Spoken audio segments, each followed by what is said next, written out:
Hello, I'm the animator's friend, India Lombardi-Bello. Thanks for listening to my show. I'm on vacation right now in upstate New York. I'm taking a walk as we speak. I'm recording it on my phone. I didn't bring my recording equipment because I didn't feel like it. On the show, I have my friend Cynthia Chu. We recorded this conversation back in March, and I finally have been able to piece it all together. It's a really funny conversation. It gets progressively goofier as the whole thing goes on because we talked into the wee hours of the night. I know Cynthia through her boyfriend, Barnaby Catterall, who co-hosted the Annecy episode that I did last month, which you can listen to. I'll link to it in the show notes, but also I assume it's easy for you to find it on your feed. And Barnaby I've known for now a long time, we realized, and it feels like I've known Cynthia for a long time now. And she's just so funny. She cracks me up. Cynthia is a graduate of RIT and is a 2D illustrator and cell animator from New York City, although she's living a very nomadic lifestyle these days. Her past clients include Nickelodeon, Sony, Girl Rising Stars, MTV, and Court TV. She is available for freelance work in color design, background painting, and 2D cell animation. I think that's all I have to say. So let's listen to my chat with my very silly friend, Cynthia Chu.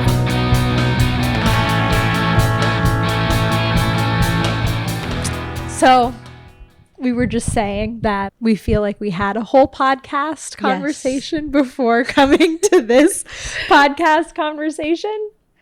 We kind of covered all the topics. Yeah, life-wise. Everything. It's kind of wild. We really went through a whole range of things. We got into it. We got really into it. I feel like at the end of it, I was like, I'm satisfied. That was a good conversation. I'm like, wait, we did great podcast. Great podcast episode. Yeah. I also feel like I'm in a different energy mood now because you dimmed the lighting and we just had a nice meal. I'm eating a double stuffed fake Oreo. Do you like my couch? I do. This is new. Since when? Since Josh's episode. Really? It's comfy. It feels good. I really like being on it. Like it's got sturdiness, but it's also very comfy. Like I can sink into it, but not too much, you know? It's a good couch, wherever you got it from. This is the first podcast conversation on this couch because Josh's was the last one on my old couch. I heard that part. I remember you saying that. Yeah. Wow. It's like a full circle moment. I'm just trying to take it all in. It feels good. Okay. Cynthia. Hello. What's your sign? I'm a Scorpio.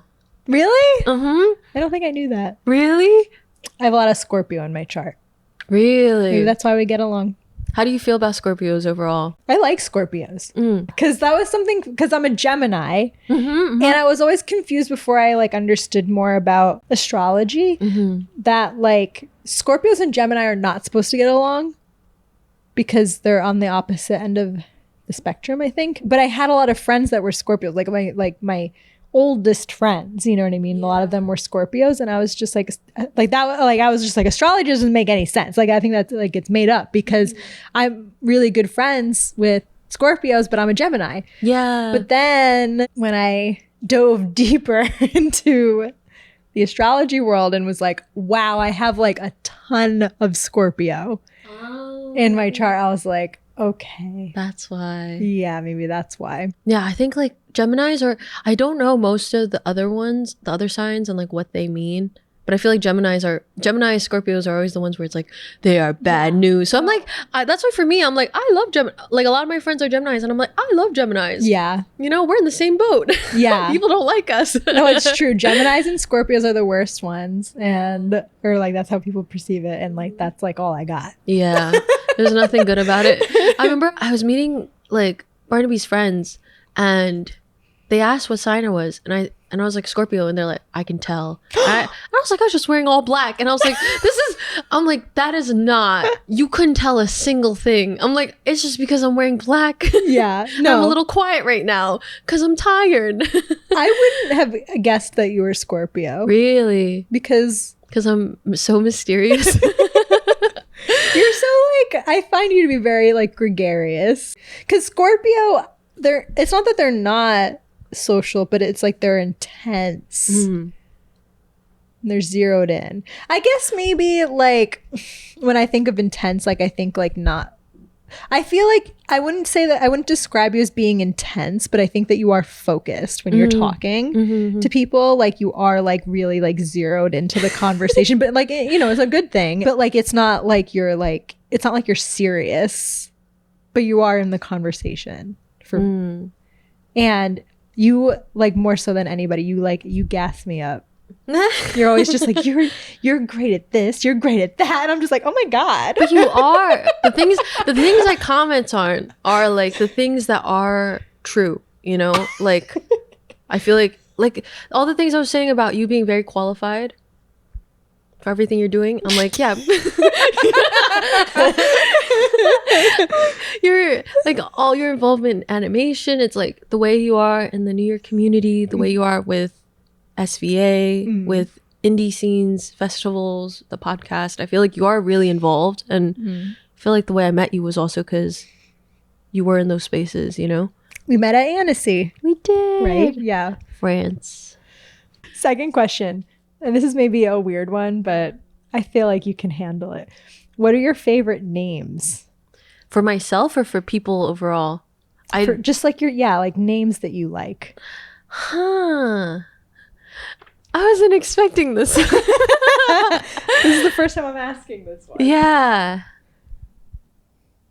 I did send you that one, though. You did. You got the questionnaire. You did. I wasn't expecting that. It's so funny because I read it. And I was like, she's asking about my name. I was like, this is gonna be easy. You're like, my name's Cynthia and I like it. I really thought it was gonna be like that. It was like, well, you asked me what my sign is, and that's a very clear answer. Yeah. The second one's also a very clear, obvious answer. But this is a little bit like creative. Yeah. There were a few names I really liked when I was younger, but usually for pets, like I think like I really like the name Eugene and Charlotte, but I feel like I like old-timey names, you know? Like I feel like those names just feel more fun. Things are too modern, too smooth, like don't sit right with me. So yeah, I like things with a lot of syllables. So I guess Eugene doesn't have a lot of syllables, but I think it's got funny letters, you know? Yeah, for sure. Like the name Coco. I think because my dog's name before was Gigi, so I think I like little repetitive ones. But yeah, I think that's it. Coco, Sebastian, Eugene, Charlotte. You threw Sebastian in there out of nowhere. You say it like you said that one already, and you did not. It was a test, and you have excellent memory. But I feel like those type of names, I just think they're so funny, you know? Yeah. Like kind of like classic. I think also they'd be great for people as well, because it's like the classic, you know, Disney animal sidekick names. Just are so good, you know? Yeah. Like they all feel like they have a little bit of attitude, which I kind of like. Yeah, that's all. Yeah, I like it. I like it. Number 3, where are you in the birth order? I'm the eldest daughter. Yes. Yes. Of 3 children. How do you feel like that's shaped you? I think there's a lot written about being the eldest child, especially the eldest daughter. I think it's made me really responsible and very aware of what needs to be done, you know, kind of like what are the things that parents might be anxious about for their children, and I'm like, okay, I need to hit the mark to be a good role model. So I feel like I have a lot of that stuff of like expectation, things about like being reliable, that kind of stuff. But also I think that makes me, when I'm in friend groups, I don't want to be like the mother figure, you know, like I have no interest in being like that role in my friendships. I'm like, I just want to be a peer, or I want to be like silly. Yeah. Yeah. I feel like I am silly with my siblings, but it's like, it's still different, you know, kind of like at the base, I'm still trying to be responsible, but I don't want to be responsible. What about you? Oh, I'm an only. How does that feel?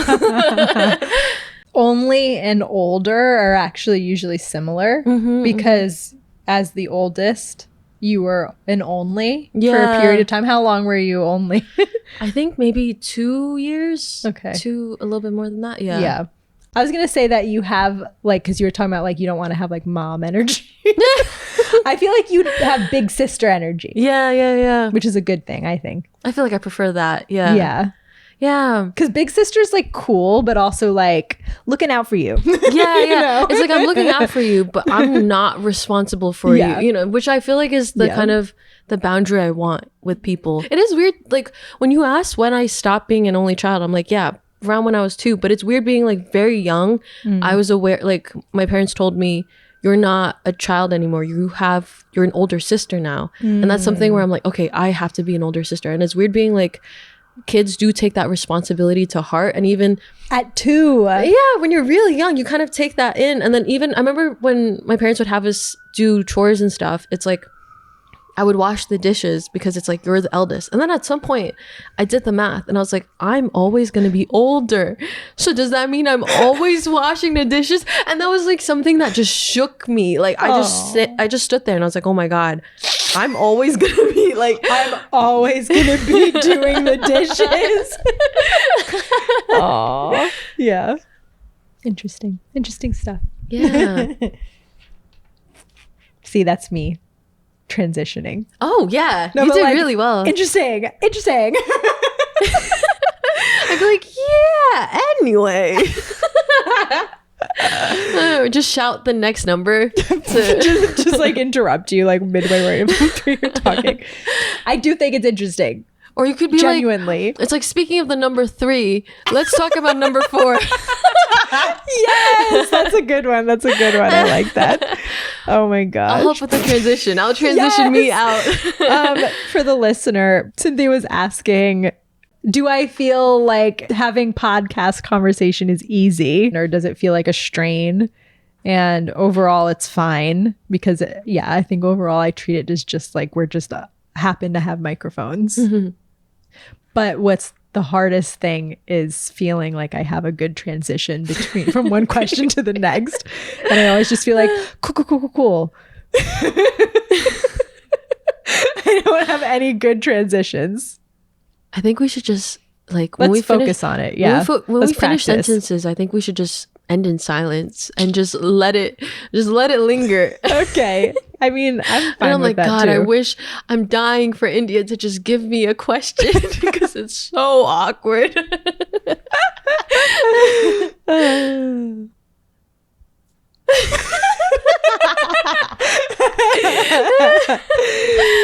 4. What did you eat today? Oh yeah, oh my gosh, I was having my breakfast this morning when I was reading the questions. I was like, I can't wait to tell her. Aww. But I had chicken soup for breakfast. Yeah. Wow. What do you mean? I don't know. You don't have soup for breakfast? No, but I can appreciate it. Soup. I think that makes sense. But to be honest, I feel like I do have a messed up like idea of times of day in food, because when I was in high school, I used to eat spaghetti for breakfast and I would bring spaghetti to lunch. Oh my God. So it'd be, yeah. Well, spaghetti for lunch makes sense. But spaghetti breakfast and spaghetti lunch? Oh, you should both.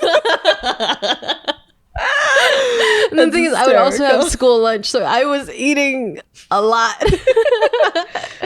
But yeah. So chicken soup for chicken breakfast. Soup. I had 3 bites of a bun and then I realized it didn't taste that good, so I stopped eating it. And then I had noodle soup for lunch. With like this pork chop. Okay. So yeah, it was really good. Yeah. I love soup. Soup's good. Mm-hmm. When it's good, it's good. Yeah. I don't know. I feel like I just love liquids, I love my nutrients in liquid form. Do you make soup ever? I'm not very good at it, but when I was in Iceland, I did make a lot of lamb soup, and I can make this watercress Chinese soup, which is good. But anything more complex than that, like, not really. Maybe I'll boil bones sometimes, but yeah, I'm not very good at making soups that I enjoy. Yeah, I've not like given it like a serious shot, but I just feel like it's hard to, because it's water that you're putting stuff in to make it taste good. But I feel like it's like you have to really like be smart about what you're putting in there in order to make it taste good. It's crazy. I feel like when I try, sometimes I'm like, there's no flavor. There's too much water, Yeah. So I'm not really sure. I feel like I have to sit down with my mom sometime and just watch her. She makes good soup. She's really good. Yeah. We move on. 5, moving on. Speaking of moving on. Yes. That was good. Oh, cut it together. Make it. Speaking of moving on, have you listened to music today? Yes. Okay. Lately, I've been really obsessed with this artist called Oklou, or it's Oklou. But I've been listening to her songs a lot. So I was playing her. What's it like? It's very ethereal and like very shimmery kind of music, Feels like the early 2000s kind of tech kind of music. Yeah, very good. Her voice is really beautiful. 6, what is your latest fixation? I've been really obsessed with Nerds gummy clusters. Oh my God. I like those things so much. They're good. They're disgustingly good. But there's this one time, actually, it was funny because one of my friends came to visit New York and stuff. And I was like, okay, let's just go to a pub or whatever. Let's just go to a like bar, sit, whatever. And it was just like a very chill, like near SVA, I think. But yeah, I was just sitting there with her, and I bought myself a Nerds gummy cluster bag, and then just chatting with her, and a bunch of guys kept coming. Like I'm telling 5 random guys that weren't with each other. They just came one at a time, and they're like, came up to us. We're like, hi, oh my God, what is that? And I was like, oh, it's candy. And they're like, I've never seen anything like that before. And then they put their hands out and be like, can I try some?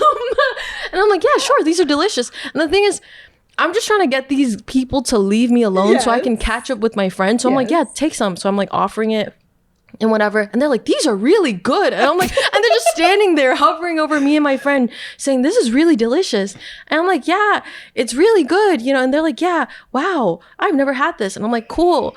And this conversation goes on for like such a long time. And then they're like, yeah, can I take some more to go? And I'm like, yeah, sure. And God. And this happened so many times. And another guy came down, sat down, and then put his fingers into my Nerds gummy cluster and just grabbed him like that. And I was like, I can't do this. And then, so I was like, I'm not going to eat this anymore. And then after that, some other guys came and asked, and I don't know. It's just, I'm like, it's not even, it's like, I've never gotten so much interaction, and it was purely like they weren't flirting at all. I know it wasn't even platonic. It was just they wanted my candy clusters. And I was like, this is why I've got to keep them in my pocket. Like men, the audacity. I wouldn't, like, if I saw someone eating candy, I don't think I would ask them for some, but I certainly wouldn't ask for more before I leave. I'm like, no. And I wouldn't put my finger in it. Definitely not. That's crazy. But yeah, when I left, I was like, I'm leaving this on the table, and it's the communal for them now. For the men. That's so weird. Yeah. Anyways.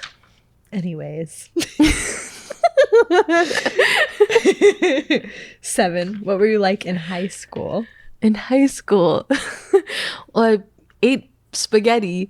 Yes.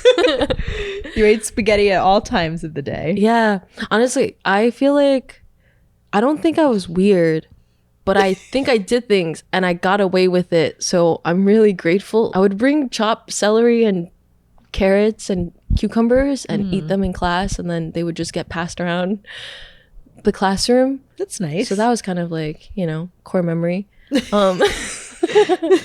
Eating vegetables in class. But yeah, I feel like in high school I was really like academically focused. Like I was super like you know, my school is really competitive. So I think everyone around me was really like, we're going to go to these Ivy Leagues. We're going to, you know, get these grades. So I feel like it was really competitive and made me extra school oriented, you know.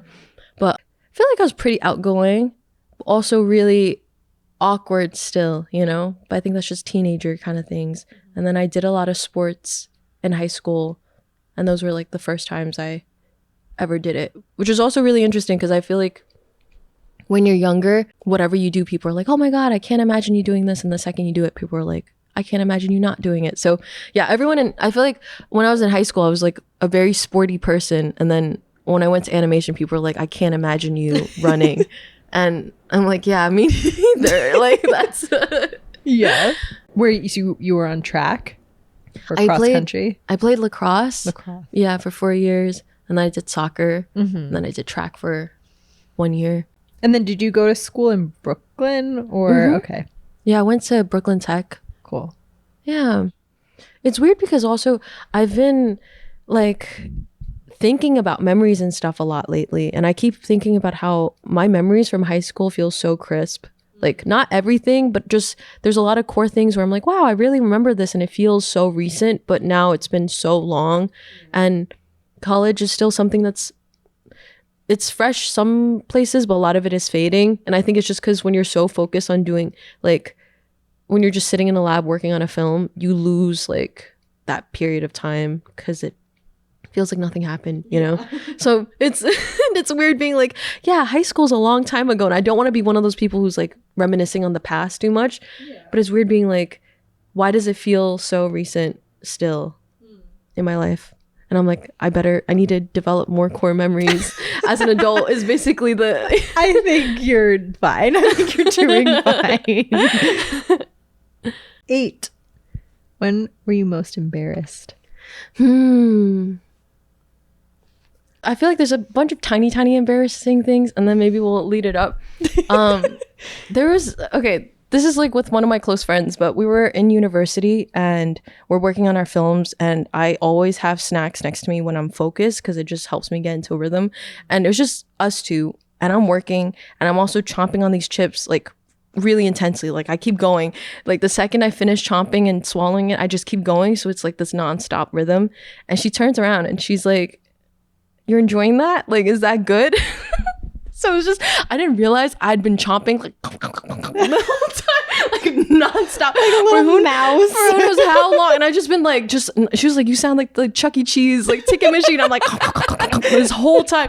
But then that was something where I'm like, oh my God, how many times in my lifetime have I just been eating? Because I eat when I'm focusing, and I was just like, I wasn't even hungry. I was just in a trance. Like I'm making my film and I'm just like feeding myself. And just, she's the only one. She's like my close friend. Yeah. So she had the guts to tell me, but who else in this space didn't have the guts to tell me, Cynthia, please stop eating.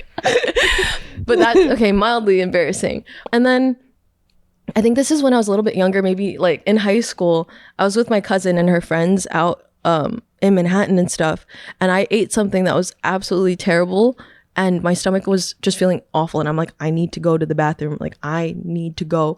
And then she was like, no, just hold it in. But it was just me being on the train, and my face was just so like white that I honestly felt like I was gonna pass out. And I was with all her friends, and I was like, wanted to vomit, needed to shit, and I was like, just like, and she was just telling me hold it in, and I was like sweating so much, and I was honestly like, I'm gonna pass out on this train, and that's gonna be it. So I was like, but it was just so embarrassing because then people would try to talk to me and I was getting like the chills. I was trying to be normal, but yeah, so ended up being fine, made it home. But I honestly, like, I felt like that was an out-of-body experience where I was like trying to be as normal as possible and not embarrass like my cousin. And I was like, I'm so excited to be hanging out with my older cousin, this is so cool. And I was honestly like getting That's terrible. Yeah. But I feel like, mostly those type of things. But I feel like embarrassing, I feel like I don't get embarrassed too much nowadays though. Yeah I feel like when I'm younger, it's a lot more like, I think the only things that are embarrassing are just when I realize I've been doing things I didn't know were affecting other people, you know? I'm like, huh. Yeah, totally. 9, what's your most treasured possession? I have like a lot of jade stuff, like my jade bracelet and my like necklace. Those things are really, really precious to me. Got that from my grandmother. And yeah, I think it's just a lot of like protection stuff. But I think it's just nice having jewelry that I just keep on all the time and I don't really think about it. So I think it's just precious because the longer I'm wearing it, the more I'm like, this is just part of my outfit every day, you know? Yeah. I have a jade story because I've not gotten into crystals. Yeah. But I was like, maybe now's my time. And they say that like when you go into a store, like if you're drawn to something that like if you're like seriously drawn to something, like that means something and that means you need it in your life. So like I would go into stores and I would kind of be like, is anything sticking out to me? And I would like look at something and then I would look at the price and I'm just like, oh my God, like it's just like, I don't know, it just seems like wrong how much these things cost, you know, like to buy like crystals. And it just didn't sit well with me. And then I heard that crystals, if you have them, if you're into them, they're not like static. Like they don't just like, it's not like you just put them on your shelf and they're there. They have a mind of their own and that they come in and out of your life as you need them in mysterious ways. So I just kind of resolved to be like, if that's what crystals do, I'm not buying crystals. Because one's going to find me. They're going to find me, you know? And I'm going to say within the year of me kind of like making that decision, I found a jade heart in my apartment. Really? Just around? Yeah. And I don't know where it came from. And it was very exciting. And ever since then, it's been years. It pops up in weird places. Yeah. That don't make a lot of sense. The weirdest being that like it was 100% in my one of my winter coats, just like in the pocket, in like a weird, like in an interior pocket. Yeah. Very secure.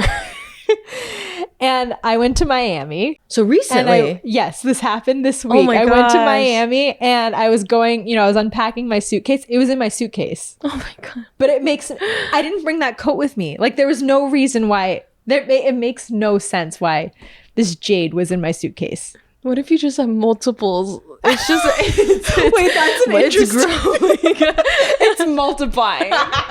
It's making babies. It's not that it like is moving around. It's just multiplying. Like unrelated, but I always think about crows and how if you like befriend them, sometimes they give you shiny things. I want that so badly. I want to be friends with a crow. I want little treats. I want like I know it's not good to go into this being like I want something from our relationship. Yeah. But it would be funny to see what they would give you, you know. It's just like, oh, like you thought about me. You know. That's the thing. It's like I want to feel like I just want to feel cared for by all animals. Like, I think I have a desire to be loved by everything. Like, I think that's why, like, when I see friends and they have pets, like, I just want to befriend their pets so bad. Like, I want them to tell me that their cat doesn't get along with anyone else. You know, like, but me. It's like, I want that. And I think that's kind of like, why am I seeking that kind of validation from animals? Like, I literally have so many people who love me. Like, I don't need this, but I want it, you know? Yeah. I think it feels more elusive. Like, yeah. Well, yeah, it's different. Yeah. An animal doesn't like fake it. No, they can't. Yeah. They don't need to. We were talking, this was one of our many podcast worthy topics that happened off podcast, but we were talking about like, will there be a chance for us to communicate with bugs, but namely cockroaches? Cockroaches, yes. Will we be able to carry a conversation with cockroaches as technology advances? And we want this because we want to be able to say, hey, you can live here, but we need to set some ground rules. Yes. And also then, you know, maybe you can also form like a loving relationship with the cockroaches. I think for me personally, I don't think I need. You're not looking for cockroach love. No. I think I'll pass on that one. I think I don't need a loving relationship. I think I just want like a roommate situation where it's like you have your own space. Yeah. You know, these are your quarters. This is like, don't go into my room. Yeah. You know, pay rent. Yes. That would be great. God, wouldn't that be so cool? You just teach them what a dollar bill looks like and they go out and look for it. They bring one back. Oh, how cute. So I'm like, you don't even need to get much, just a few dollars, you know, chip in a little bit. Yeah. Times are tough, please. Yeah. But I think unfortunately the conclusion we came to was there's no incentive for the scientists to form any sort of communication with cockroaches at this point, which is really unfortunate. It is unfortunate. But, you know, one day our government will see the value in communicating with species that have existed for so long. And they say cockroaches will outlive us. Yeah. So sounds like we should pitch it with that angle. Yes. We should say, listen, there's so much to be learned from these guys. It's like, I know they live for such a short period, but please, like, you know, please. Yeah. But yeah, I think that's a good angle. I'd like to hear them out. For sure.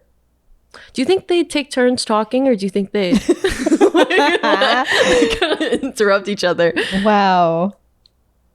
I don't see them as being competitive with each other so much. I feel like they're collectivists. You think so? Huh.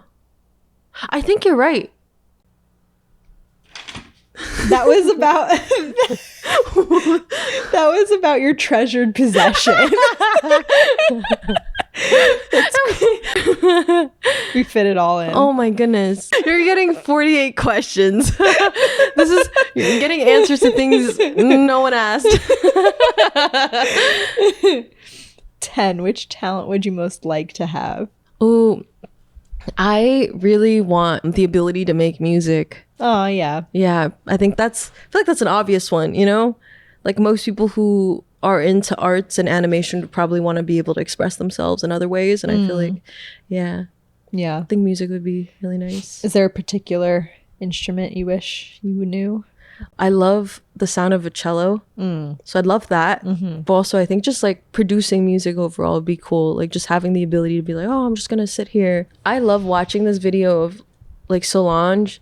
And she's like making her album, and it's just like the process stuff, and it's her in like with her friends in the woods in this cabin, whatever, just like making music, and it's little clips of that. And I love watching that whole video because then it just makes me feel like, wow, imagine what it would be like to just make art. But then with animation, you're just kind of like, it's like with music, you're kind of with your friends and you're just grooving, you're like making stuff, you're like, oh, that sounds good, let's try it again, let's do this again. It feels really collaborative. But then with animation, I feel like a little gremlin. Like like you can collaborate, but it's like for the little bit beforehand or in the middle, but then when you're actually working, you're just like hunched over, you know? Yeah. So. And maybe too, what you like with music is that it feels like you can be more free to like improvise or like try something out, and maybe animation doesn't feel like you can do that as much. You should listen to the conversation with Anne Beal, because we talk about like improvisation and animation. Yeah, that sounds cool. I'm gonna listen to that later. But yeah, I agree that like, it's not like, it is collaborative animation a lot of the time, but not in the moment like music could be, where you're jamming. You're not usually jamming. I think that's something I'm so envious of, is like the ability to jam with people is like, feels really nice, you know. It's like whenever I watch videos of people who are just really in the moment, really get it, I'm like, that looks amazing, you know. That feels like a really fun creative moment that you can actually share with people. But yeah, one day, you know, it could happen. It's easy. 2 steps. Life is long. Yeah. 11. What character from an animation do you relate to the most? Tina Belcher. Aww. Yeah, I feel like I'm like, there's no character, and I'm like, oh my god, unfortunately, that's because I feel like the things I relate about, it's like, well, first of all, the 3 sibling thing, it's perfectly aligned. My brother plays the piano. My sister used to wear animal hats, and unfortunately, I'm visually used to be very similar to Tina. So, and I feel like maybe the thing I relate with her the most is like her tone. Like, I think I do pretty well with conversations with people, but sometimes I don't hit the right notes when I talk to people, so I don't deliver. So I feel like Tina kind of like has a monotone voice. I don't think I have a monotone voice, but I think I just don't hit the right notes. So I'll be like, oh, that's amazing, and I'll just sound very sarcastic or like, you know. So I think, yeah. I don't think you sound. You don't think so? No. Oh wow. But I think some people think I'm really sarcastic, but That's I funny. really don't ever want to be sarcastic, you know? Like I can't. Sarcasm's really hard. Yeah. Tina's a good one. I like that. She says, I feel like sometimes the things that we feel like deep down that we wouldn't share, but she's like very open with her feelings. Yeah. Which is admirable. I dressed up as her once for Halloween. Really? I don't think I've ever dressed as Tina, but I think I'm just afraid, you know? There's no going back. There's no going back. I look at myself in the mirror and I'm like, I am her. Like, this is my place in life. And I think there's an episode where she did capoeira. Yeah, capoeira. Yeah, I did that in high school. Love that. You did? For gym. Yeah, Oh, that was our that's so gym funny. class, and I was like, wow, what a joyful sport. Aww. And then when I watched the episode where she was doing it, I was like, wow, I feel seen. I was like, wow, it's been a while since I've thought about how fun it is to do those moves. Yeah. 12. What character from an animation do you have a crush on?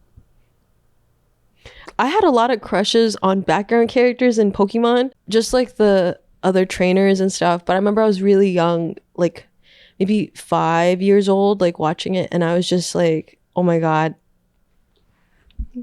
these feelings of attraction. For who? And background characters. Just background characters. Like it wasn't Ash or Brock or any of those people. Not the main. None of them. It was literally background trainers, like that they were fighting one off. So funny. I really don't know who it was, but I honestly, that is like when people ask me like that question, that is the first like crush I ever had, and it was just wow. And also I was watching it with like Chinese dub, so I don't know. It's like it's lost to the past, and then misconnection. Yeah. I was 5. You were a background character on an animated TV show. The thing is, I really don't know why. I don't know why. Like, yeah. Also, and then this is like more obvious, but it's like had a crush on Danny Phantom. Had a crush on like the Lion King characters. And then. This is very questionable. Double D from Ed, Edd and Eddy. Why him? I'm like, I look back and I'm like, which one is he? He's the one with the hat, the beanie. Oh my God. He's the least attractive one. I know. I don't know why. Oh my God. I genuinely, I'm like, I don't know. Yeah, I was out of my mind, honestly. That's the thing too, where sometimes I'm like, I'm the same person, but I don't agree with her. You know, like how can someone's taste be so different? 13. What characteristic are you most drawn to in other people? I feel like I really like when people are earnest. It's people who are kind. I like people who are really passionate about things. I think for the most part, those are the type of people I really gravitate towards, you know? Like I think if people are earnest, then I think it's pretty easy to tell like what kind of person they are, or like if they like you and they're kind of like, oh, I really enjoy hanging out, and I'm like, okay, cool, I can tell, and there's no mystery and stuff, and I feel like that's really fun. And yeah, kindness just in general, I feel like that's a really obvious one, you know, but it's important. Yeah, it's really important. I think that's the make or break with a lot of like close closer friends where sometimes it's like if I realize someone's not as kind, or like if I don't know, just some things that I don't really want to be around at this point in my life, I'm like, yep, this is as far as we go. And then with the passion stuff, I feel like, yeah, a lot of the people I'm surrounded by are really passionate and excited about things. And I feel like I don't really care what it is. I'm just happy if people are excited about things, you know? 14. When did you feel most discouraged about pursuing your creative path? I think right now is probably could be the most discouraging point in my career, maybe, is like being older now and then being like 5-6 years into this career, being like, am I progressing as well as I should be? You know? And I think when you first graduate, it's like anxiety inducing because it's like, should I stick with it? But it's like, if you just spent 4 years, obviously you should try. But I think now, after it's been so long, it's kind of like, am I progressing? Am I going to be able to make it as like have this as my full-time career for a long time? And I think it's also maybe the hard thing too is having so many friends from high school be in more classic successful routes is not easy too, you know? Because I think when I was in high school, we all had majors and I was in the law major and I was thinking like really wanted to go into law. And it is hard kind of sometimes being like, oh, I could have, you know, but I'm really trying not to let that be. Like, I don't like that kind of attitude with my own life. It's like, I don't really want to feel regret about if I should have done something.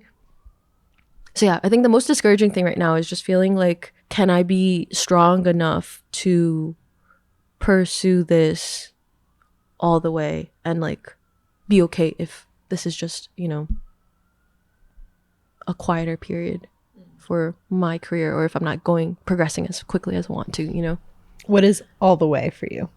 I don't feel that I have been able to commit completely to animation. I think it's just that feeling of like, you're not feeling inhibited. You're not thinking too much about what other people might be thinking. Like, you're not thinking about the audience. Like, you're just really making art because you feel like there's value to it and you want to do your best and want to learn and you're excited about learning.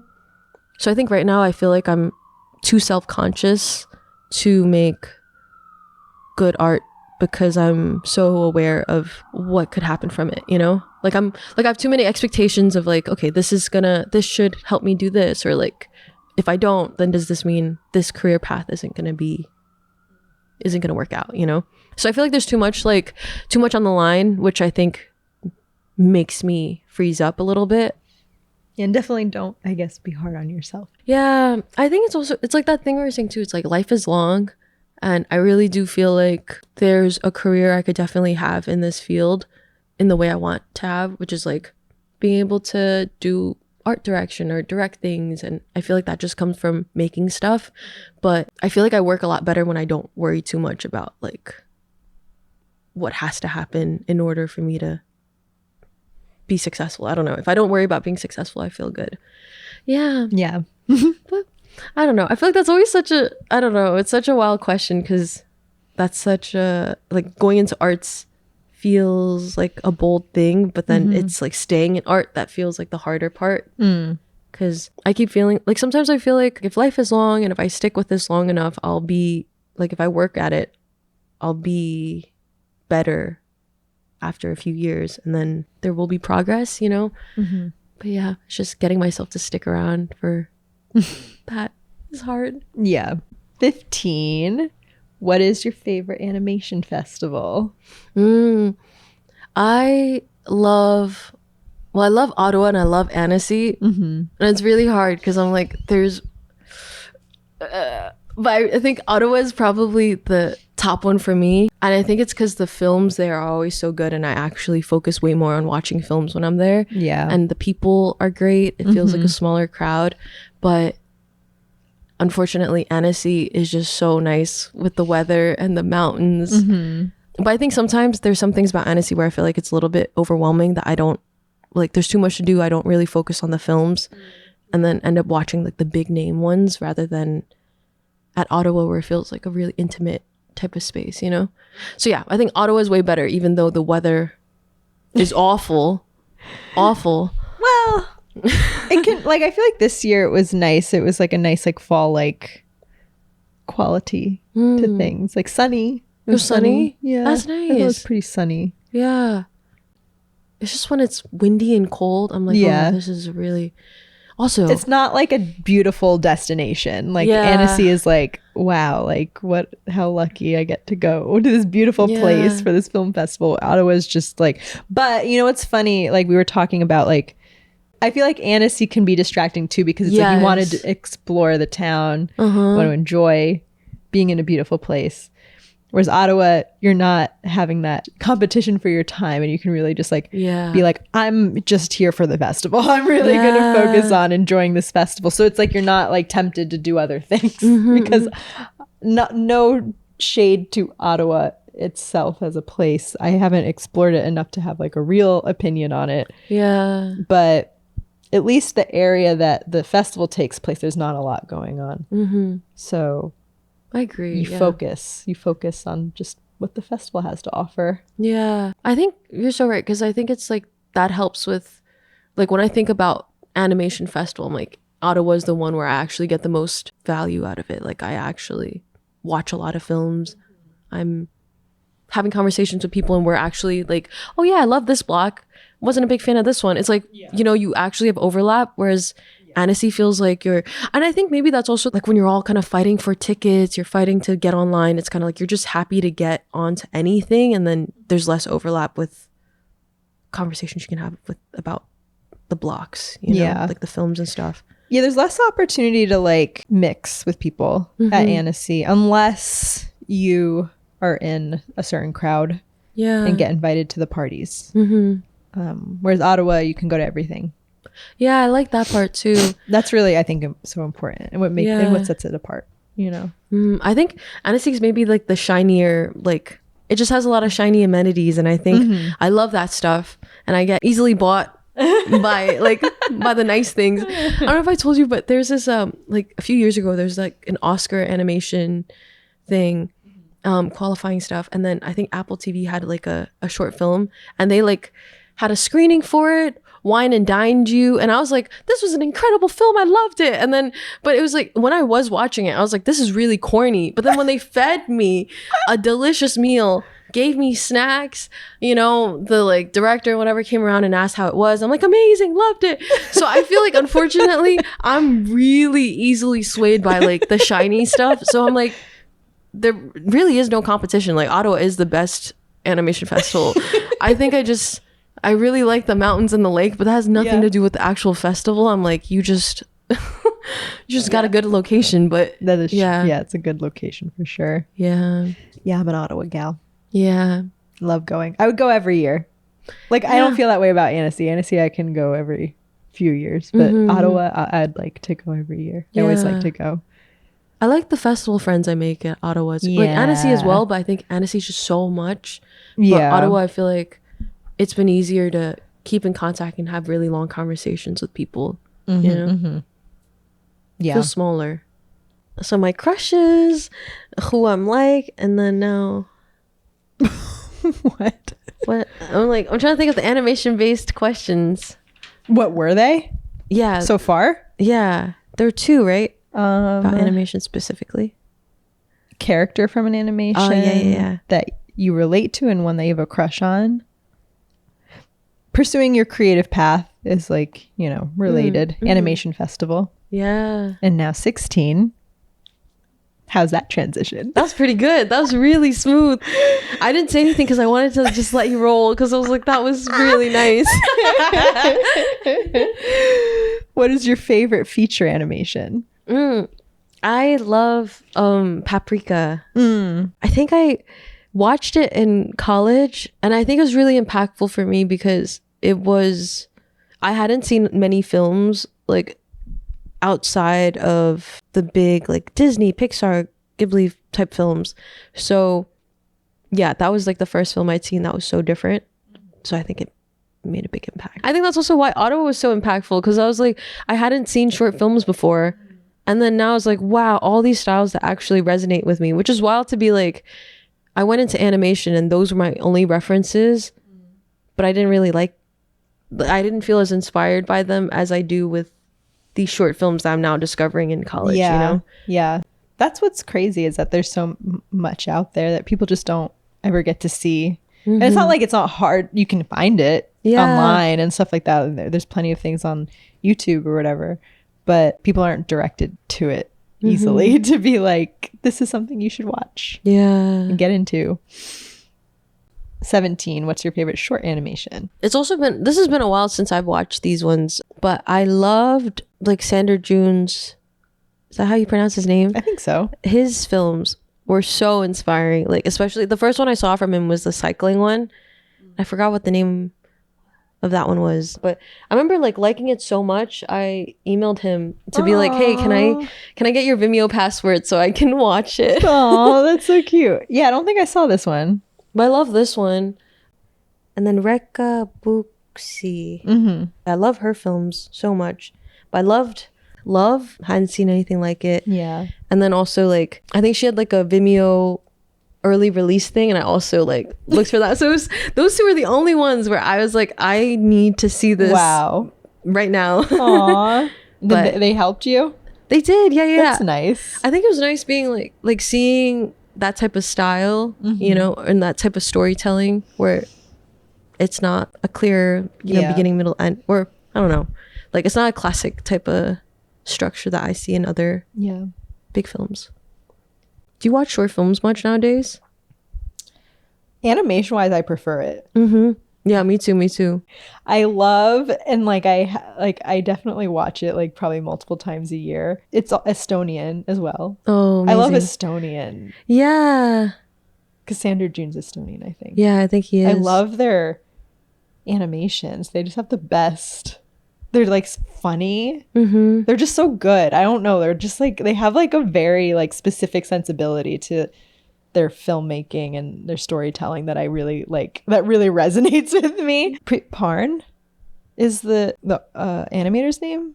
And then I think the film is called like Egg Maha, but maybe it translates, because I don't know if I'm pronouncing it correctly. Maybe it translates to like Time's Up or something like that. And I just love it. And I show it to my students sometimes just because it's so funny. With the little like raccoon looking guy. I love this style. And I like his other films too. They're so good. Charming. They're so good. 18. What do you think is overrated? I had an answer prepared and it was ice cubes. Oh yeah. I think ice cubes are really overrated. I was just thinking about it because I was having a nice cold drink and I was thinking, I love my cold drink cold, but I really don't like having ice cubes touch or hit my teeth. Yeah, I agree. So yeah, overrated. Apparently cold water is not like good for you. Yeah. You're supposed to have it like room temperature. It's too much for your body to like process. You know, a lot of Chinese people are really big on warm water. So I'm a big warm water drinker, but I think a lot of people aren't. But I think I've just gotten so used to it, and it's kind of like... Do you drink it warm or hot? Warm to hot. More hot than warm. But yeah, I think I prefer it because... And I've gone to restaurants before, and I'm like, can I get some hot water? And they'll be really confused. I'm like, but you guys serve tea. Yeah. Just like, you know, before don't give me the tea. Don't give me the tea. Like this is, and sometimes they even put the tea bag on the side. I'm like, this is literally what I want. Like I just want a warm beverage because it's cold. And I also don't like going between cold drink and then hot food. And then my teeth are just really, I think it's just, a lot of it just boils down to, my teeth don't like it. Yeah. You know? Yeah. I hear that. Yeah. All right, 19. What do you think is underrated? I think hanging out with friends without plans is underrated, you know? Like, as an adult. Everything, there's just so many, like, planned hangouts and stuff, and I feel like it's so underrated to just do groceries, errands, like, that type of stuff with people, you know? And just loiter. I think we should bring it back. I feel like you do it more when you're kids, but then, you know, now you've got to schedule everything. Yeah. Go to brunch, eat a meal. You just want to hang. I just want to hang. I just want to linger, you know? See someone for 30 minutes, leave. see him for 4 hours, you know? Who knows? Yeah. Sit on a couch for... for hours and hours and hours. Yeah. It'd be nice to have like more close friends in the neighborhood that you could just like pop over. They pop over here. You just be like, I'm going for coffee. Yeah. Meet me. You know, that kind of a thing or whatever. That's honestly like my ideal. Like when I think about how I want to live my life in the future, I'm like, I just want all my closest friends to be in walking distance around me. Yeah. And then I'm like, hey, I'm going to do this. Do you want to come? It's like, that is, yeah. What about you? Like what kind of ideal living situation what kind of friend I'm a thing do you like? country gal. Country. So actually like the opposite of what I just said. I like there to be like nobody around. 20, what's something you can't get your head around? I think I can't get my head around how electronics work. It is crazy. And I think that really stresses me out a little bit. Like I went down this rabbit hole the other day of like the whole like right to repair thing where it's like, you know, we should have the ability to repair our technology and all that stuff and like replace things if they need fixing or whatever. And I think that's really cool.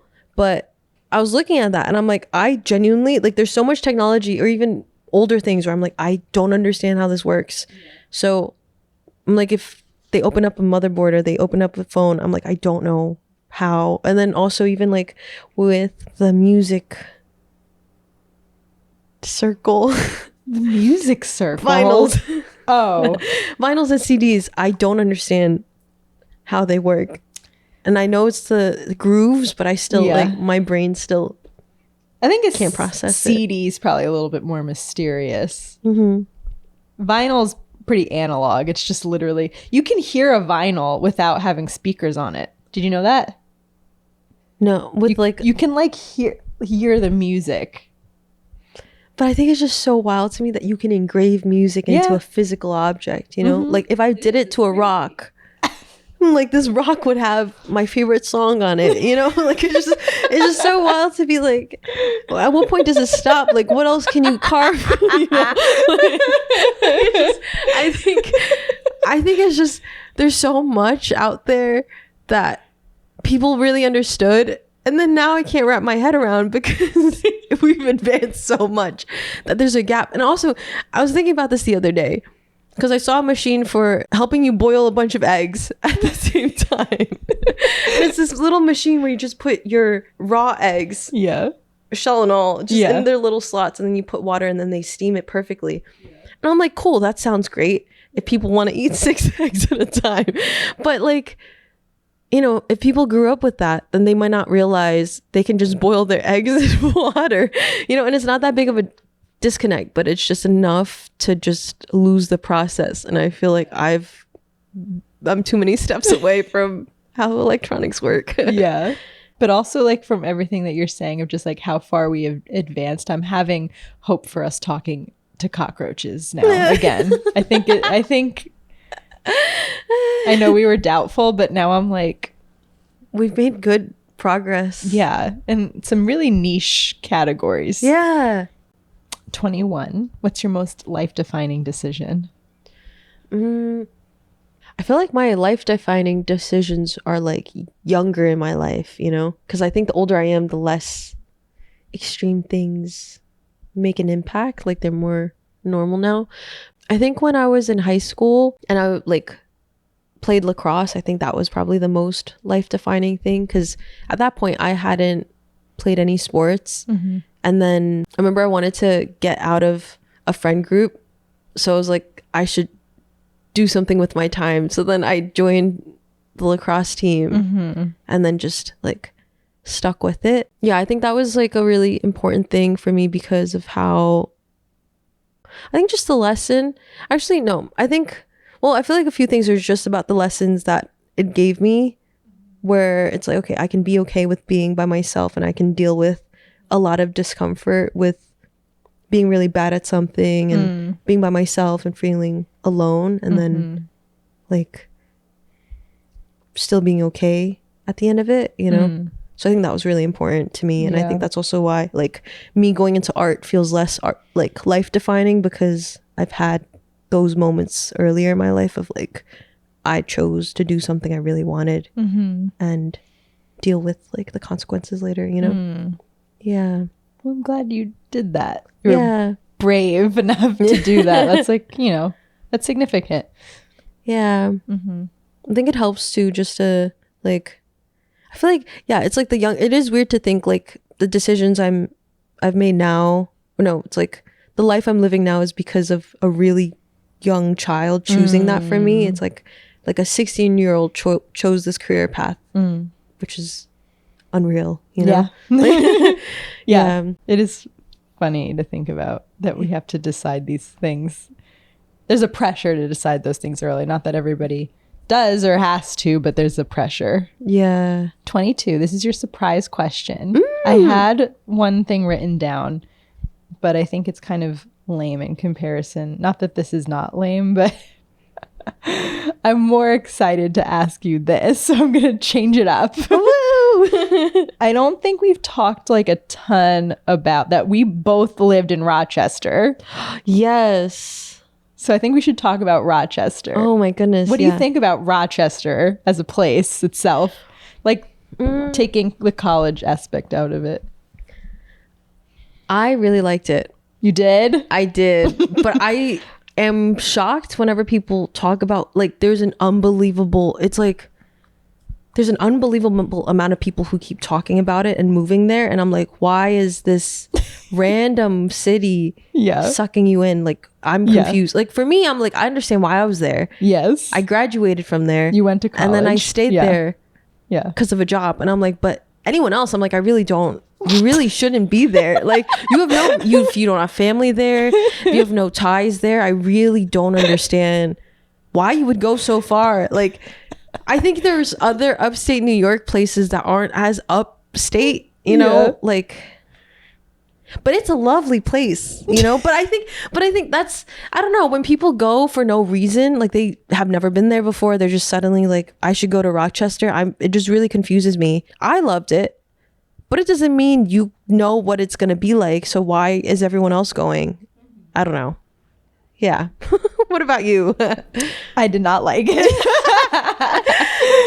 I had things that I liked, you know, there was things that I liked, but I found it very hard. I was only there for I wasn't even there for a year. Yeah, I think Rochester, and I think most other places like in upstate New York, it's like, it is really hard to be there if you don't have something tying you there. Like when you're there and you know people, it's fun, it's exciting. If you feel the community aspect where it's like, oh, I go to the public market and I know this person because we have mutual friends, and now I've met this person who's in the restaurant industry who knows this person. It's like, it feels really interconnected, which is fun and exciting. But I think if you go there for no reason, it's an awful, like, I've heard so many people who are like, my partner is moving to Rochester, so I might go with him. And I'm like, where are you finding these people? Like, are there so many jobs that Rochester is just taking all the people I know? Partners, like, you know, I don't know. That's how they're getting them. It's like, that's how they got me. They got you. Oh my goodness. It's like there's stuff, but not enough. Not a lot. Not enough. Yeah. The things I'll leave on a positive note. The things that I did like. I worked at a sandwich shop, so my schedule was always different from like everybody else. So like I would just be like on my days off like alone a lot of the time. Mm-hmm. And I would go to Ontario Beach Park. I loved, and I would I was going through a big Bob Dylan phase, so I would drive out there, and this is when I had a car, which I miss my car, and I would drive out and listen to Bob Dylan and go and swim, and that I really liked. That was great. That feels like a coming of age kind of scene, you know? Yeah. You just finished your shift at the sandwich shop. Just you in the road, Bob Dylan playing off to the beach, you know, just like, it's very cinematic. Yeah. I love that beach. Yeah. That's so cool because it's a lake, but it's massive. So it feels like you really are at the beach, just no waves. Yeah. It's so beautiful. Like I remember there's this one time, I can't remember the time of day, but it was like the horizon was really foggy, and it felt like it just connected perfectly with the sky. And it was like kind of a little bit past sunset now, and it was just so gorgeous. And I was like, wow, this is so, like, the water's so still, everything feels really like misty and stuff. But yeah, that was one of the most beautiful beaches. But I'm like, I don't know if it's because I'm romanticizing it from that one moment, but beautiful.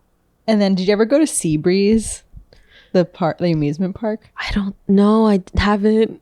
I mean, really technically, wanted to. I guess technically it's not like Rochester proper. It's in Seabreeze, Yeah, New York. But wait, that's the name of the area? That's the name of the town, but then the amusement park is also called Seabreeze. That's wild. Yeah, and it's near. I didn't It's know in that that. general vicinity of the lake. Yeah. I really liked that amusement park. I love roller coasters. Me too. And they have what, like, if you're going up there anytime soon, they have like one of the craziest roller coasters I've ever been on. Like an old one, like an old wooden one, which I love those in general. But this one has like a crazy twist that I did not see coming. So I won't say anything more than that. You don't know spoilers. You gotta just go to Seabreeze, New York. Yep. Okay, I have to try it. Well, I don't know when I'd ever go, but if I'm ever there, I was like, I have to try it. Yes. Yeah. Do you go to Six Flags much since you're here? No. Yeah. But I would love to go. Yeah. I would love an excuse to go. We should go one year. Yeah, we should I love go. roller coasters, Yeah. but I haven't been in such a long time. I'm like, what if my body, like, what if my tolerance has decreased? I was scared of this myself. Mm-hmm. And I was in Oklahoma with my friend, and we just on a whim went to an amusement park one day, and I was scared, but I loved it. I had such a good time, and I was like, yes, I'm not too old to still like this. I just think like the rides where you're spinning around in circles are no good, but that's fine. Those aren't that good anyway. I hate the boat ones. Oh, really? Those ones, I can't stand that. I don't know why. I don't know. It makes you feel sick? I don't feel sick. I just feel so angry. Like, I don't like it. Like, I'm like, does this scare me? No. I'd be happy. It's like, I've gone skydiving and I'm like, I love this. And I can ride a bunch of roller coasters and I don't mind it. Yeah. I'm like, this is easy. This is fine. This is fun. But the boat one, it makes me so, I'm like, yeah, I feel something in my stomach, but like, it's not because I'm afraid. It's just, it just makes me, it's such a despicable ride. Like, I really don't think, it's like you put no love into making this. You're just going to swing us back and forth and I'm going to go backwards because that's the only other direction. I don't know. It just, also, I don't like the ones where they, the single, what's it called? It's like a huge rod and then they just, up and down. Yeah, they drop I don't you. know if I've ever ddone that one. I'm okay with those, but I don't like them. Okay. You know, like I like when they have a theme, like maybe like the,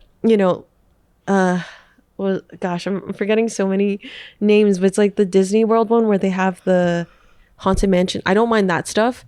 Oh, where they drop you. That's okay. But I hate when they just have it out in the open and then you're just being dropped up and down. I'm like, that is pathetic. Like, so those two make me so angry. That's so funny. I left the haunted elevator one. What is it? I can't remember. Sounds right. I doubt that's what it's called, but The haunted elevator.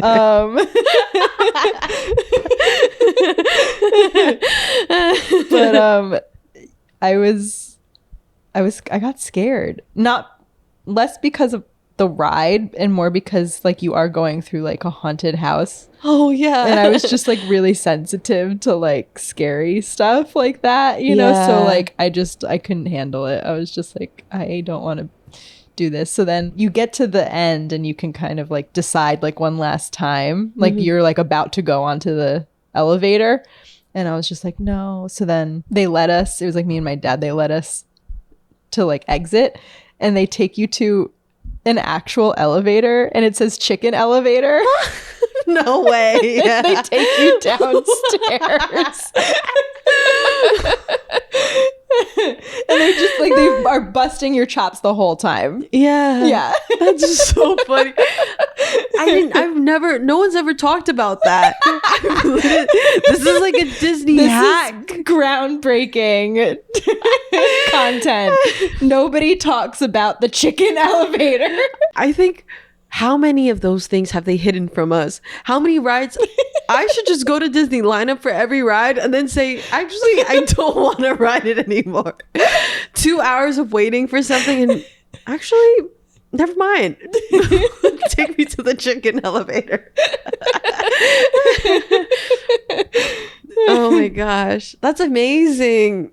I had no clue. Yeah. Is there anything you're afraid of overall?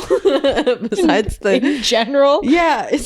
Was it the ghost specifically, or was it just the, you know? I just didn't like scary movies. I didn't like things where it felt like, it just like would give me the creeps. You know what I mean? Now I'm not bothered as much. I can watch scary things, but definitely when I was young, I hated that. Yeah. You know? I don't like jump scares with rides either. I've never been to a haunted house, a proper one, and I'm like, I don't feel like it'd be fun. Like a haunted house, like in terms of just it being like scary, or like an actual place where there's actual ghosts? Actually, both. I didn't even consider the second one is what most people that's actually, I'm not too superstitious, but if someone was like, an evil woman placed herself in that mirror and now I'm giving it to you, I'd be like, I don't think I can. No. You know, or like if there's a doll and it just gives me a weird look, I'm like, I can't. Yeah. So I don't know if I could handle a whole house with like haunted stuff, you know? Yeah. Also, you can catch a ghost. What do you mean? What do you mean? You can go on like a ghost tour and you can bring a ghost home with you. What do you mean? What do you mean? They will follow you and then you have a ghost. Why? Well, why can't they follow someone else? Can you shake them off? Yeah. Or is that like, do you have to get exercise? Like, I don't know the logistics, but like, no one's ever said this before. That's so annoying. I would be so upset.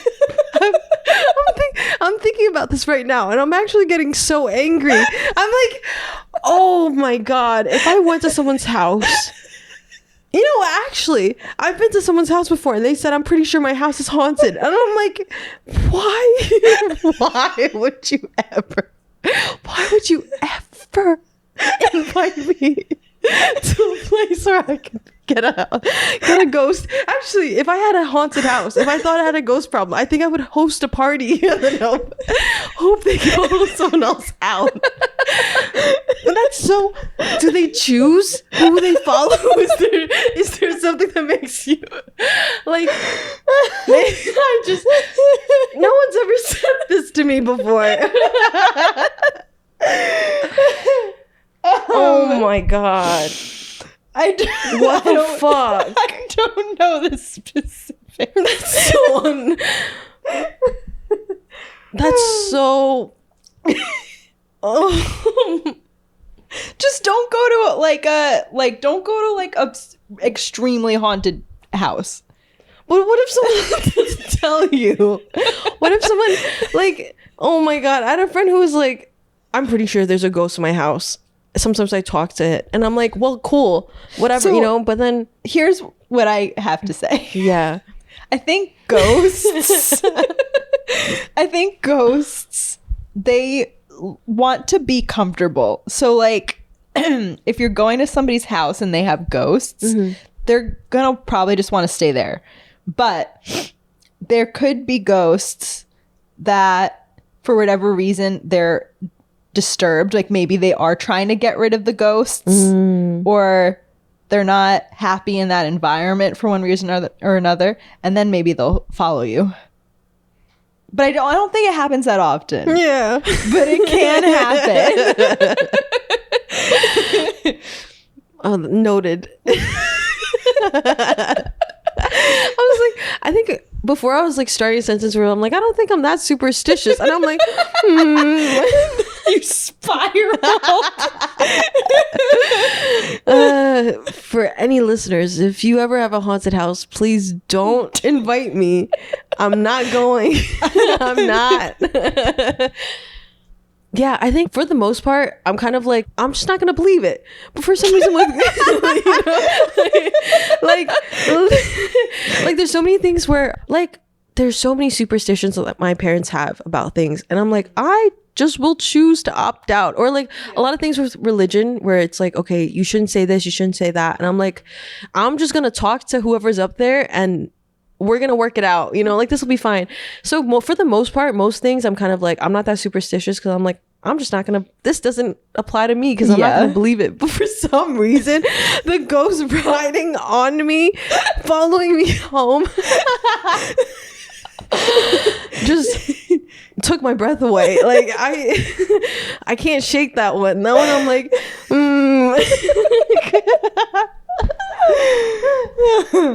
What religion were you raised with? I don't know. You don't know.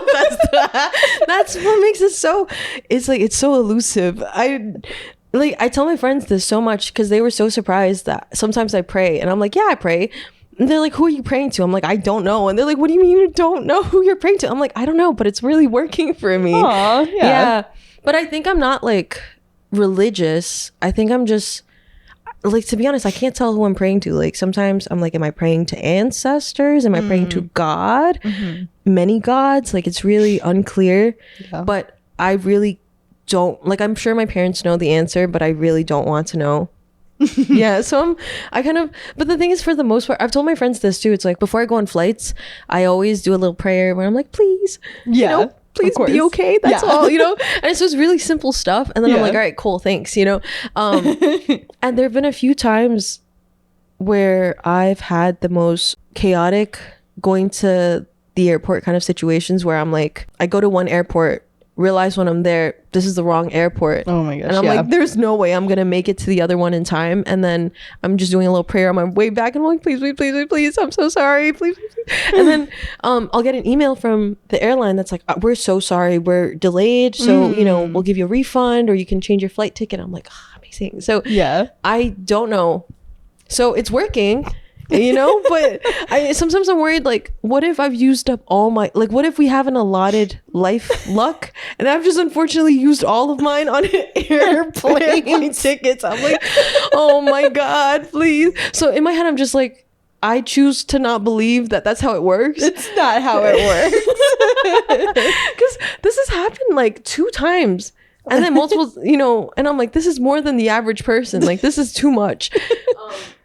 I think that the act of praying, even if you didn't have like an outcome that was favorable like that, is just really like, it can be very relieving. You know what I mean? Yeah. It's just like you're taking it out of your mind and putting it somewhere else. Like tonight you can pray, don't let me ever catch a ghost. And now it's like you're letting that go, you know? I feel like it really works well with my personality and my like lifestyle, where I just don't want to linger on it. Like I tend to worry too much and I'm like, I don't want to worry. So I'm just gonna do a little like, please, and then let it go. I'm like, whatever happens, this doesn't matter. I'm okay with it now. You know, I've come to terms. So I think it makes it easy. But who knows? Who am I praying to? I'm not sure. But I don't think they mind. Yeah. You're like, they're on my side. Yeah. Whoever they are. Sometimes I'll start in Chinese because I'm like, well, maybe they speak Chinese. And then I'm kind of like, wait a minute.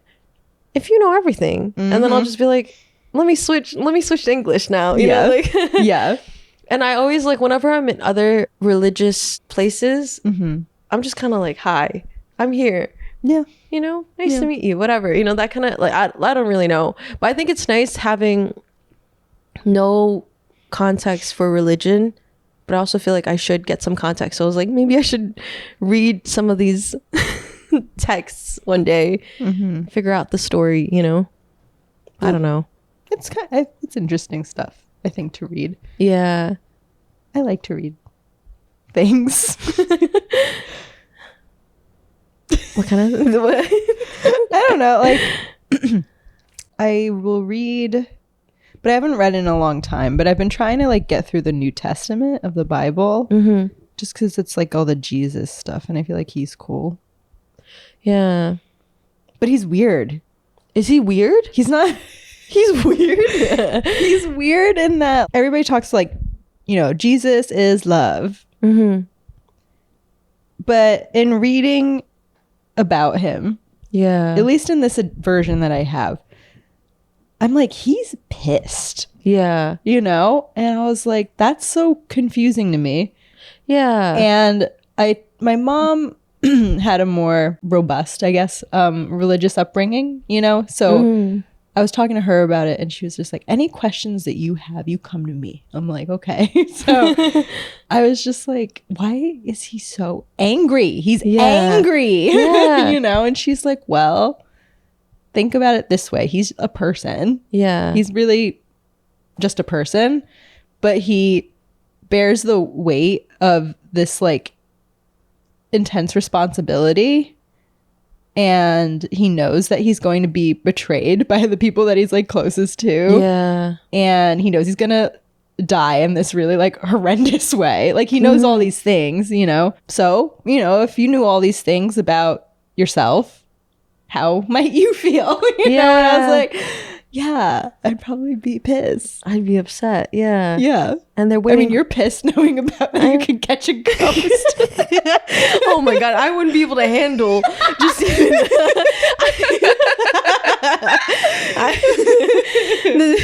This is in a hypothetical situation, and I'm fuming. So it's interesting, Yeah. but it feels repetitive. It's a lot of him turning 7 fish into like 1,000 fish over and over again. So I kind of lost interest. Although I think that's fascinating. Like I like all that stuff, but it's just like it happens a lot. One of my favorite things, and of course, like I'm translating this into like how I interpreted it, but there was, because it does happen a lot where it's like they're having to feed a crowd of people on like a loaf of bread, and they do it. A crouton each. There's this one occasion where his disciples are like, Jesus, there's all these people and we only have 3 fish. And he's like, all right.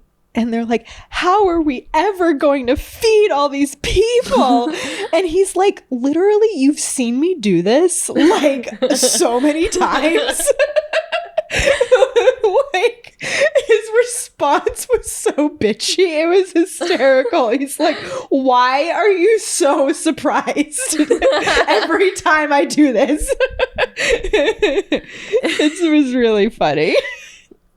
Yeah, I think I should read it. I want to see how, because you know that's just something I've always been curious about. Is you know, actually I should write a list of like, before I watch a lot of big things in like pop culture and stuff, I always make a list of like assumptions I have and questions I have. Ooh, wow. So I did that for like Harry Potter. Yeah. I did that for Star Wars, and I haven't watched it, but just a lot of things. I'm always like, okay, everyone has a fish symbol, and I'm so curious. Yeah, I don't know what the that fish means. symbol is. But maybe it's because he makes so much fish. But I'm like, surely not. Surely that's not the only, you know, because like people eat a lot of fish for his, you know, and then they have a lot of Jesus things with it. But I'm like, surely it's not just because he made a lot of it. Like there's more to him than just the fish, right? So I don't know. I think I'm really curious to find out. Like, Oh my God. yeah. I don't know. That's something I don't know at all. I feel like it's a certain sect that's like into the fish symbol. Yeah. But I don't know anything about it. Yeah. But I think I should. When I was younger, I remember I went to this after school program, and my teacher was really into reading us the Bible, and she would just tell them like stories. So she told us about like Adam, Eve, and like Noah's Ark and all that stuff. And then I had no clue those were part of like, you know, The Bible? like yeah. So then I was like, I love these stories. Like this is so great. But then it's so weird to be like, in my brain, I couldn't tell the difference between a really good story and religion. So then it's like to grow up and find out, no, some people take this is something deeply important to people's like beliefs. And I'm like, oh my God, like why, you know, like why didn't anyone tell me this? Like, how do you tell the difference? I'm like, I love Noah's Ark. I love when he has an animal, like 2 animals each. Like, I love that. Like, you know, I love what Moses did with the sea. You know, it's just a lot of like, like I consumed a lot of this stuff without realizing. And then there's a lot of holes in my knowledge with everything. From Rochester to religion. Oh my god. Oh my god, that was the surprise question. How did we get here? I don't know. Oh my goodness. Rochester to religion. We really did that. I think, okay, I'm trying to work backwards because I know the ghost one. Definitely. I think the ghost probably took me into the superstition and spirituality thing. You need and before to find that, religion after hearing that. Oh my god. 23. 23. Yes. Oh, I was like, who? I was like, I'm not 23. The year is 2025. I was 23. Mm-hmm. Who should I interview next? Barnaby's already on the short list, so Okay. I need other people. Other people. So are they people you know? No. Okay. Well, people I don't know. Should they be animators? Unless like you think there's somebody that I'm not thinking about that I do know that I should interview. I think I'm buying myself time with the people. Yeah, it should be people who work in animated yeah. content of some kind. I don't know anything about this guy, but there's this guy, Tommy. I don't know his last name. Tommy. My body censored itself. It didn't want to try. I believe his name's Tommy, but he runs the animation. Oh god, I don't even remember. I think it's like 16 millimeter carnival. I don't remember what it's called, but cartoon carnival maybe. But he does like 16 millimeter like shows of like old cartoons. So he's got a huge archival. He works at SVA. He does? I think so. Whoa. I think he teaches. That's crazy. You saw like he does stuff here, right? Yeah, he does stuff in New York. Yeah, I'm pretty sure. I don't know his last name, but Yeah.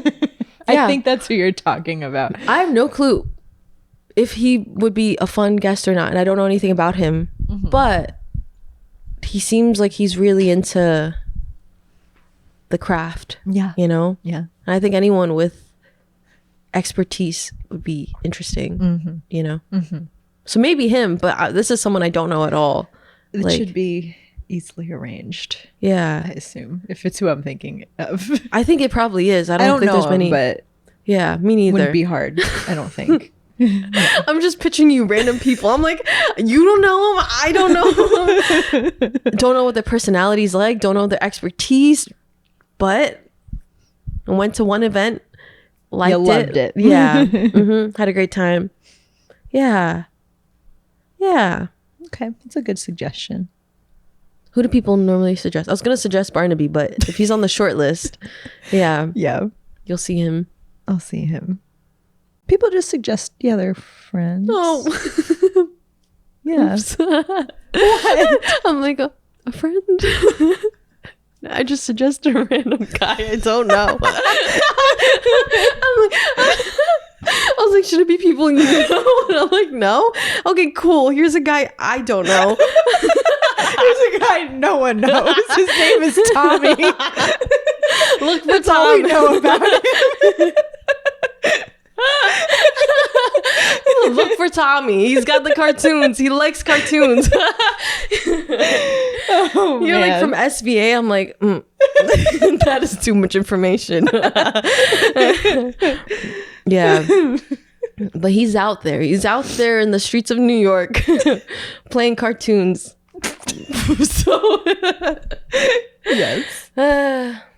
yeah. I think there's someone else. Nope.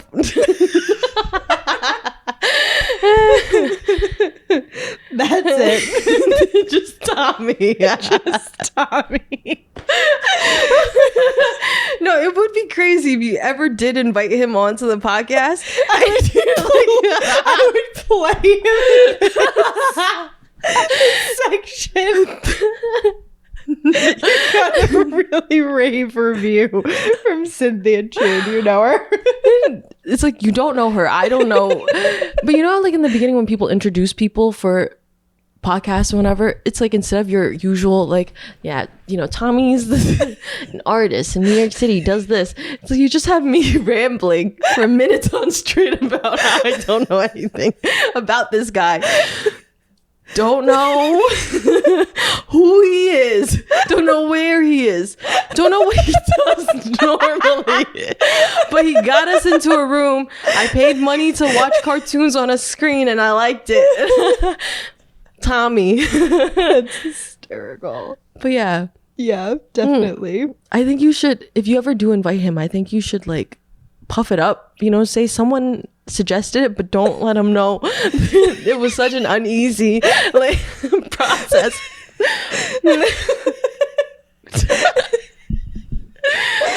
The most unsure, not a friend, not even an acquaintance. Oh my god. Yeah. But if I do think of friends, I will let you know. Okay, yeah. Let me know. 24. Oh, yeah. Last question. We made it. What do you want to plug? I don't think I really have anything to plug. I think I'd plug the Animator's Friend podcast. Oh my god. Plug the Animator's Friend on the Animator's Friend. I'm like, hi, if you've gotten this far, please continue to show support for India's podcast. Aww. Enjoy this episode. Enjoy the next episode. Watch the previous Look episodes. out for Tommy. If you hear from Tommy, let him know I sent you.